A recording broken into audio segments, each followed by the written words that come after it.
Hello, this is Tim Congdon, Chair of the Institute of International Monetary Research at the University of Buckingham. It's the start of 2023 and people are interested in forecasts for the year. So what I want to do in this video is to explain some of the implications of developments in money growth and banking systems for the macroeconomic prospect. I'm going to be running through the main countries, but before I do that I want just to say one or two things about the world we live in and the relative importance of different economies. And then I'll also say a few things about the analytical basis of the whole exercise. I'll finish by pointing out four incorrect approaches to inflation, which I intend to talk about in future videos. I'll also be saying one or two things about Paul Krugman's commentary on the world. Okay, so we're talking about where the world economy is going in 2023. Let's just have a look at the relative importance of the main economies. You can see that the United States and China have the world's two largest economies. The relative importance often depends very much on the way in which we assess the size of the economy, and I don't want to go too much into technical detail here, but the usually preferred method is purchasing power parity, on which basis China has a larger economy than the USA. But for many purposes, in fact, the other method, using current prices and current exchange rates, is the more sensible one. It's certainly more important, for example, to financial markets. And you can see that both of these economies are very, very important to the world outlook. Europe, altogether, including countries outside the Eurozone, has weight in the world economy, not much less than these two, but the Eurozone by itself is quite a bit less important than either China or the USA. Japan comes next. And then I've also included India and the UK. The UK now relatively unimportant compared with the rest of the world, of course, but India has somewhat just overtaken the UK in terms of GDP and current prices and exchange rates, and in terms of purchasing power parity is really quite important. So we need to look at all six of these economies. What does the Institute and what do these videos add to the various pieces of commentary that you see around? Well, we add the monetary perspective. We've argued over the years that money is basic to the inflation prospect. The kind of key lines of analysis in all this are, first of all, that over the medium term, the growth rates of money and nominal GDP are similar. By money, I always mean a broadly defined measure of money, which is dominated by bank deposits, so the behavior of the banking system is crucial. The increase in nominal GDP, in turn, is split between the increase in real output and the increase in prices. So the behavior of money gives us insight to the future behavior of inflation. That's the key analytical framework that I use. There's quite a bit more to say, but that at least gives the essential features of this approach to analysing the economy. Let's now look at the countries one by one. We'll start off with the United States. You can see here the extraordinarily rapid growth of money in 2020. The Institute warned straight away in spring 2020 that this would lead to inflation. We have been correct about that. The analytical framework in that sense has been vindicated. Now what's happening at the moment is quite the opposite of that. In fact, towards the end of last year, the quantity of money actually fell in the USA, and with inflation at much higher rates than the rate of money growth, real money balances adjusted for inflation, actually went down very sharply, which is a classic leading indicator of recession. Now, we have had weak asset prices in the USA, but we haven't really had any real sign of beneath trend growth of demand and output as yet, except, say, in the housing market. All the same, I would insist that the prospect in the USA in the middle and towards the end of 2023 is for beneath trend growth. And I'd also make a kind of analytical point, which is not really a monetarist point, it's really a point of the new Keynesians would make, that you need to have unemployment above its kind of natural level, its average trend level, if you wish, to have falling wage inflation. And at the moment, unemployment in the USA remains extremely low. That same sort of comment can be made about the UK and the Eurozone, but let's just move on now to China. China is not like the other countries in this discussion. You can see that the rate of growth of money was rising through 2022, maybe just coming off the boil in the latest month, but that's just a wobble as yet. The rate of money growth in China was rising through 2022. I've just shown China's got the world's largest economy, roughly speaking, with the USA. It's a very big importer, larger exporter than the USA. And this, therefore, has got quite important implications to the world economy. There have also been astonishing announcements about future policy from China in the last few weeks, which almost amount to a complete reversal of what was going on for most of Xi Jinping's period as the leader of China. We're just speculating about what they really mean, but they seem to indicate a move back towards opening of the economy, towards more friendship with the West, and so on. We must wait and see what's really going on. But I think a fair verdict is that China will actually have above trend growth in 2023. Trend growth may have fallen sharply down to, say, 3 or 4% a year, not like the old 10% plus we had in the hypergrowth period for China, but the China will have Chinese development will be positive for the world economy in 2023, unlike what's going on in the main Western economies, which are struggling with inflation. About the Eurozone. Well, the story for the Eurozone and indeed the UK is that they too had these bursts of rapid money growth in 2020, policy response to COVID. And then there's been this fall away, this tumble in money growth to much lower figures, kind of figures we saw for most of the 2010s, but it's less marked in the Eurozone and the UK than in the United States. I think the message is that the Eurozone and the UK will both have recessions in 2023, and probably they'll make less progress on inflation in 2024, but we're speculating to some extent. Finally, what about Japan? And I've got Japan and India. Japan, a very strange situation. They've got very low money growth, which says that inflation will stay down. There's also been a collapse of the yen, which says inflation is going to rise. Now, we don't know exactly how it's going to play out in 2023 and 2024. The money numbers imply that the yen will bounce back and inflation will stay down. And as somebody who believes in the monetary framework, that would be my central view. Clearly, there's going to be strength in Japanese exports this year, and to some extent a diversion of demand from other countries. So that's obviously one of the points to watch out for. Inflation in the medium term will depend on money growth, and the exchange rate will adjust to relative rates of money growth.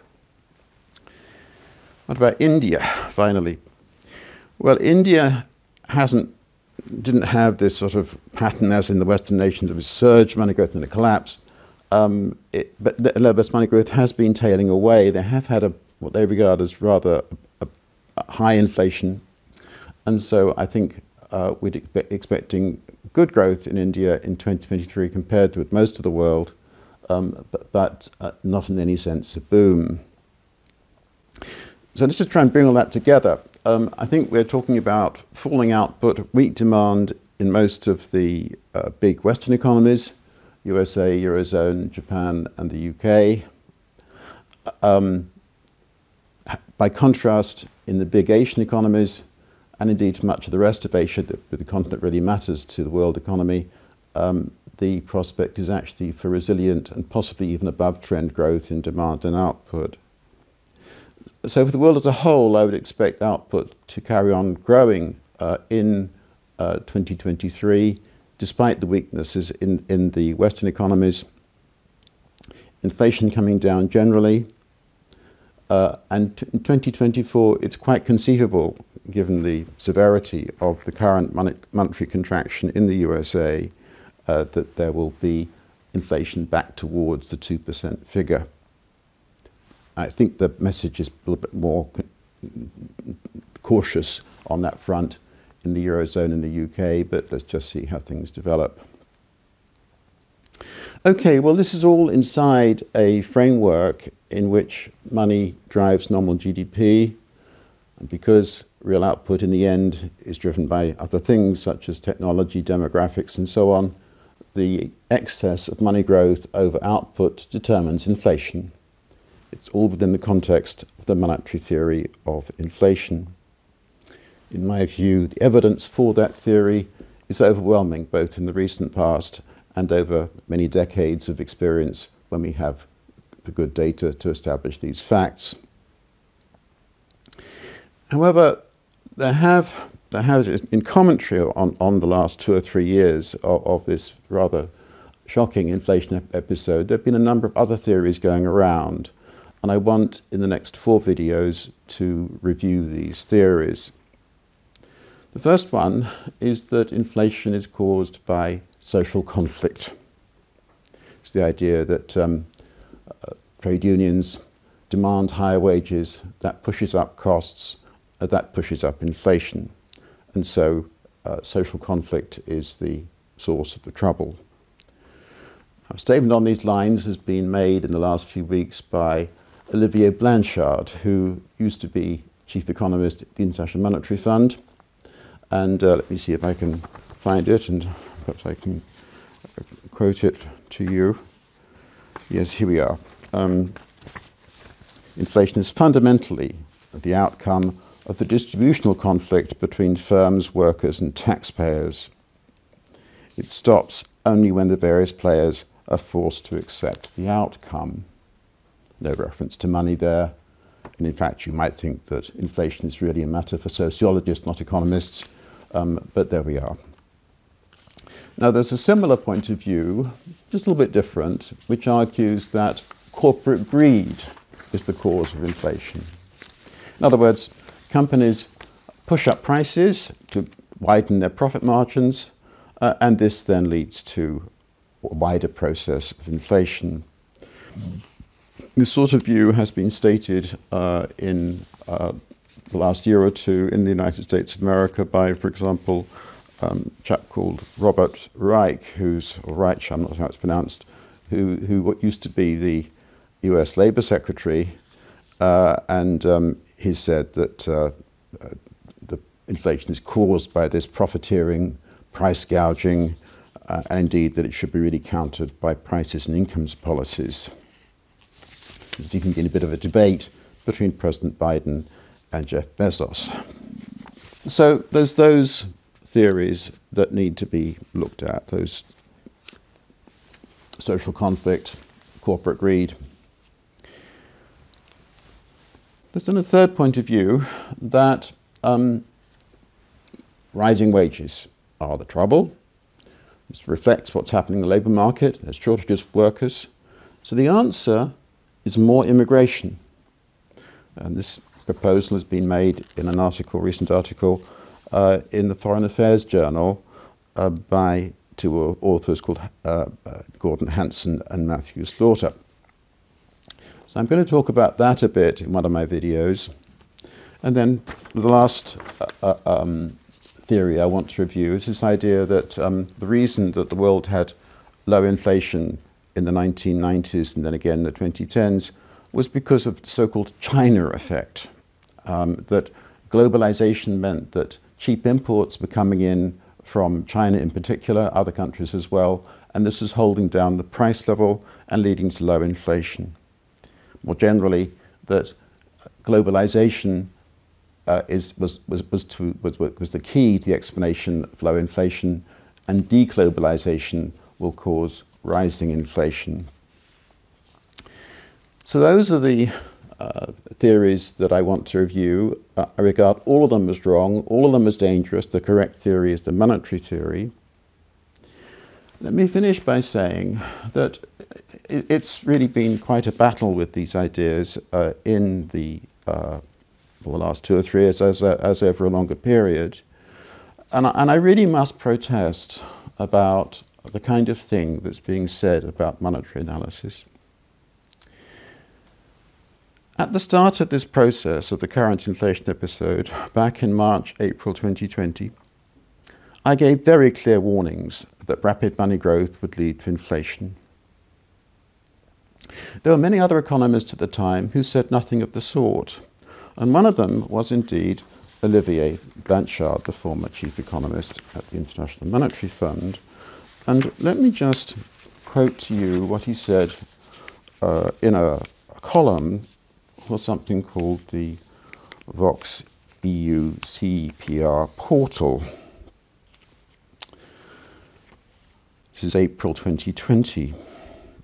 It's falling commodity prices, stumbling oil prices, depressed labour market. So low inflation and deflation. Counter-argument about, not about money, but about large budget deficits and central bank finance. And this is what Blanchard said. This column argues that it's hard to see strong demand leading to inflation. The challenge for monetary and fiscal policy is thus likely to be to sustain demand and to avoid deflation rather than the reverse. He was utterly wrong, utterly and totally wrong. And by the way, the fact that he was wrong, and with many other people, was evident within about a year to 18 months when they had to sort of retract what they were saying. Now, to give Blanchard and people like Larry Summers and so on their due, they were then indeed 18 months, a year, 18 months later saying that there was going to be an inflation problem. Not because of rapid monetary growth, by the way. But they were battling with a chap called Paul Krugman, the world's most influential economist, writer on the New York Times, who led something called Team Transitory. Inflation is going to be transitory, the kind of thing that was also spouted by most of the main central banks. In one sense, although they were 18 months late, Blanchard and Summers were right. But let's just be clear that they had been totally wrong at the start of 2020. What we then get is Krugman in a column just a few weeks ago saying that Blanchard had basically been right. He hadn't been. We also get from Krugman is just go back to May 2021, which is something that I want. Here's Krugman on Blanchard just a few weeks ago. According to Krugman, this is column of Football Game Theory of Inflation, January 3rd. Several prominent economists carried on a thoughtful, earnest online debate over the past weekend about where inflation was going. Aren't they so prominent, thoughtful, earnest, and so on, having been completely wrong about inflation in 2020? Anyway, this so-called earnest, thoughtful, was kicked off by Olivier Blanchard, towering figure in the profession, what a profession, who happens to be one of the economists who's gotten recent inflation more or less right. I've just shown you he wasn't, he was completely wrong. In May 2021, you know, this is almost 2 years ago now, people were rethinking this matter. Not really because of money growth and money trends, the kind of thing I was saying, but just simply because of what was happening to commodity prices, wages, and the economy. And this is how Paul Krugman characterized me and other people. He said we were cockroaches. He said, lately I've been noticing an infestation of monetary cockroaches. In particular, I'm hearing a lot of buzz around how the Fed's wanton abuse of its power to create money will soon lead to runaway inflation. Look, even by then, it was clear money growth was slowing down a bit. There wouldn't be runaway inflation, but there would be a serious inflation episode, and I said so. Anyway, I'll finish there. I want just simply to warn you that this so-called profession of economists is a disgrace. What's happened in the last 2 or 3 years is shocking. The increase in inflation is the result of excessive money growth that was due to things done by governments and central banks in spring and summer of 2020 above all. All these other theories about corporate greed and profiteering and the need for immigration are a lot of rubbish. Thank you very much.